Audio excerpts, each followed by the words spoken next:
is when countries that hold prominence in global economy go into conflict, it becomes a conversation for everyone. For instance, in the case of Iran, we all should now be familiar with the Strait of Hormuz, which is to a large extent within the control of Iran.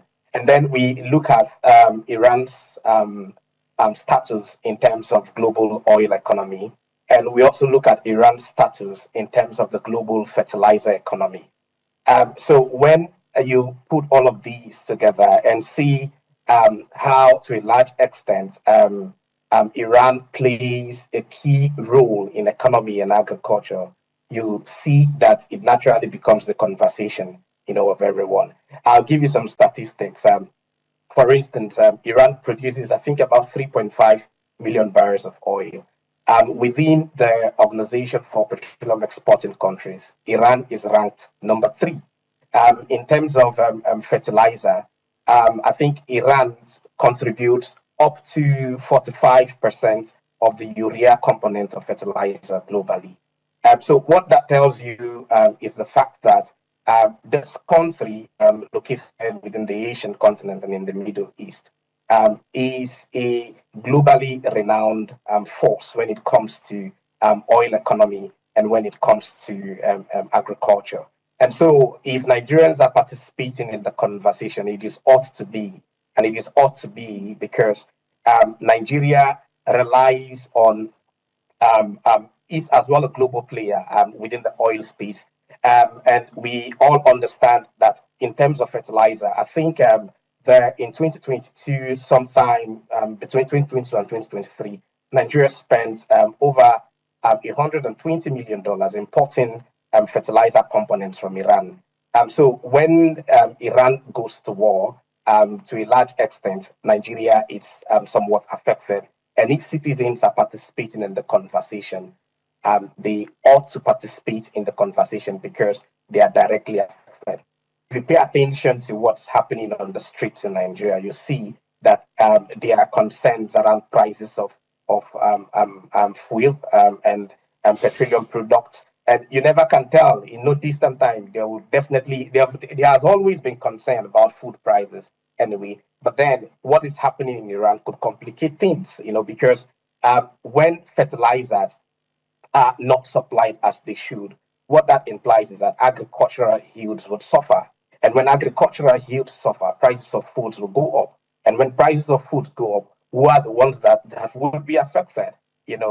Those, especially the vulnerable ones, citizens, will definitely be affected. So to a large extent, if Nigerians are indeed participating in conversations around what's happening in Iran with Israel and with US, then it is ought to be. It is the right thing. It is the right thing to do because in no distant time we're going to be really feeling the effects of the war. If things don't return to normal. Okay, so how does it, what does it really say? What does it reveal about the propaganda, and the digital influence that travel across borders? What really does it say? How does it speak to it? So to answer that, Nat, I will first of all start by referencing the sort of triggers around this conflict, happening in Iran. And if we have paid attention closely, we all could see that late last year, there were a series of protests in Iran. And the protests were much more around government issues, economy, politics, not really serving the people, and all of such. And those protests continued up until January 13th, when Trump made, the now famous statement of keep protesting, help is on the way. That was coming from President Trump. And then in his statement on 13th January 2026, he also had, asking Iranians to take over their institutions, Now, when you look at the triggers of the conflict, structured around economy, structured around public service delivery, structured around governance and politics, you then see that there is a very strong relationship between those triggers and what's currently happening in Nigeria. So naturally, this would be of interest to most developing countries, most low middle income countries, because they also grapple with all of these issues, that more or less led to the president of the United States making a statement, in support and affirming, the protest happening, in the country, in Iran as of then. More so, you don't distance the fact that Iran holds a very strategic position in the Shia world. That's the Shiites. That's the Shiite Muslims. Iran, because if you remember, I think sometime in the 1970s, we had some sort of revolution within Iran, and it was targeted towards how you can rule a state, using Islamic religion, with particular reference to the Shiites. When you look at the algorithms around economy, around governance, around politics, and then in combination with religion, these are natural playgrounds for propaganda. These are natural playgrounds for disinformation. And so it's definitely going to attract, those who are protagonists, or, of propaganda, of disinformation, and all of such.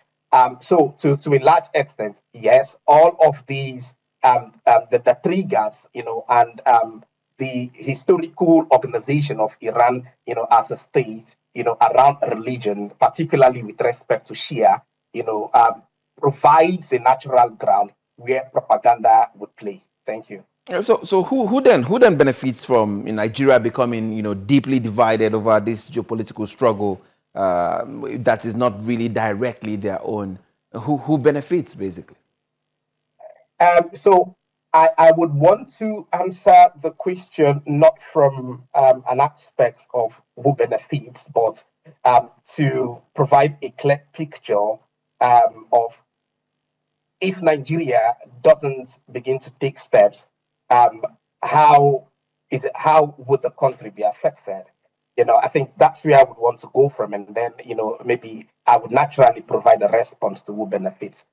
First of all, I will start from the aspect of oil. When you can see that at the moment the Strait of Hormuz, it's almost locked. According to statistics, the about 3,000 ships or so go through the Strait of Hormuz for different reasons, including oil. Okay, and then per year, annually, over 600 billion dollar is traded in oil products via that strait. Now, when Iran, as it stands now, is no longer contributing its quota to the oil market, what that means is that naturally folks will begin to turn to African countries, who are also big players, in the oil space. Naturally, Nigeria would have to a large extent, try to fill gap. We've seen recently that OPEC had to increase the quota of Nigeria, and that's because not so much would be coming from the Middle East, as it stands. At the moment, Nigeria produces, I think, around 1.5 million barrel, of oil. And now we've seen what the price per barrel of oil is. It's over $100. That's a lot of money. Now, the issue is that because of how the Nigerian oil market is, and how there is, of course, because of the value of the Nigerian currency, there's usually that natural appetite to want to take advantage of a market where foreign exchange is dominant. So what we may begin to see is that the big players, within the oil sector, may want to step up production, and may want to step up its supplies, not within the domestic market, but to service the foreign market, so as to earn, more foreign exchange, and take advantage of what's happening and make more money. This is a direct effect on Nigerians, because there would definitely be shortage in supply, of petroleum products to the domestic market, as we're currently seeing. Again, it's the fact that so that means at the moment, so now it answers your question on who benefits.